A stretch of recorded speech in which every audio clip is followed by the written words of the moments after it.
ओशो कहते हैं, जीवन कोई समस्या नहीं है, जीवन एक रहस्य है।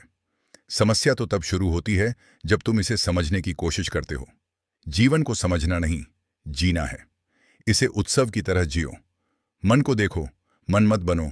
मन बहुत बातें करता है, भविष्य की चिंता, अतीत का पछतावा। ओशो कहते हैं, तुम मन नहीं हो, तुम मन के साक्षी हो। जब तुम देखना शुरू करोगे, मन की पकड़ ढीली पड़ जाएगी। वर्तमान में जीना सीखो। अतीत चला गया, भविष्य आया ही नहीं। जीवन सिर्फ इस क्षण में है। ओशो कहते हैं, जो व्यक्ति वर्तमान में जीना सीख लेता है वही वास्तव में जीता है। सांस लो और इस क्षण को महसूस करो। ध्यान का मतलब है अपने भीतर उतरना। ओशो कहते हैं, बाहर बहुत शोर है, भीतर गहरा सन्नाटा है। जब हम ध्यान में बैठते हैं, तुम अपने असली घर की ओर लौटते हो। इच्छाओं से मुक्ति। इच्छाएं कभी खत्म नहीं होती, एक पूरी हुई नहीं कि दूसरी खड़ी है। ओशो कहते हैं, इच्छाओं को देखो, समझो और उनसे मुक्त हो जाओ। मुक्ति में ही सच्ची खुशी है। संबंधों में जागरूकता। अधिकांश संबंध स्वार्थ पर टिके हैं। ओशो कहते हैं, जागरूक होकर जियो। दूसरे को बदलने की कोशिश मत करो, पहले खुद को समझो। जागरूकता से ही संबंध प्रेम में बदलते हैं। अकेले रहना सीखो। अकेलापन और एकांत अलग है।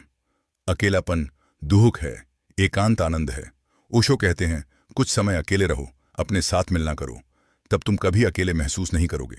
हंसी और आनंद। ओशो कहते हैं, गंभीरता बीमारी है, जीवन को हल्केपन से जियो। हंसो, गाओ, नाचो। आनंद तुम्हारी प्रकृति है, उसे दबाओ मत, बहने दो। अपने सपनों को जियो, दुनिया तुम्हें अपने सपने जीने नहीं देगी। ओशो कहते हैं, साहसी बनो और अपने सपनों का अनुसरण करो। तुम्हारा जीवन तुम्हारी जिम्मेदारी है। समर्पण का रहस्य। समर्पण हार मानना नहीं है। समर्पण का मतलब है जीवन पर भरोसा करना। ओशो कहते हैं, जब तुम समर्पण करते हो तब जीवन तुम्हें सही दिशा में ले जाता है। मृत्यु को समझो, मृत्यु अंत नहीं, परिवर्तन है। ओशो कहते हैं, जो जन्मा है वह मरेगा और जो मरेगा वह फिर जन्म लेगा। मौत से दोस्ती करो, जीवन गहराई से जी सकोगे। समापन।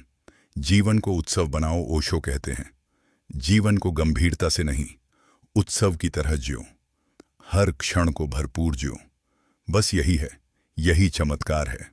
जागो, मुस्कुराओ और जीवन का जश्न